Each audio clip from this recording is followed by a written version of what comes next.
رہ گئی رسم اذاں روح بلالی نہ رہی، فلسفہ رہ گیا تلقین غزالی نہ رہی۔ بلال آج ہمارے لیے اذان دے دے جیسے تو ہمارے نانا کے لیے اذان دیتا تھا۔ تو وہ رونے لگے، کہا بیٹو میں نے قسم کھائی تھی لیکن تمہارے سامنے میں اپنی قسم توڑ دوں گا۔ اور جب وہ ایک انصاری عورت کا گھر تھا مسجد کے چھت کے ساتھ، اس پہ چڑھ کے اذان ہوتی تھی، انہوں نے کہا نا اللہ اکبر اللہ اکبر، سارے مدینے میں زلزلہ آیا اور عورتیں بھی چیختی چلاتی ہوئی اپنے گھروں سے باہر نکل آئیں اور پورے مدینے میں ماتم بچھ گیا۔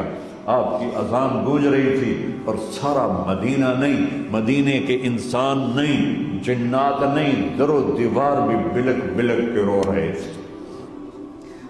اللہ کو محمدی بن کے دکھا، اللہ راضی ہے، نہ کالی کو دیکھے نہ گوری کو دیکھے، پیا جس کو چاہے سہاگن وہی ہے، اس کی بارگاہ میں وہی محبوب ہے جو اس کے نبی کا غلام بن کے آیا ہے، باقی سب مردود کر دیے جائیں۔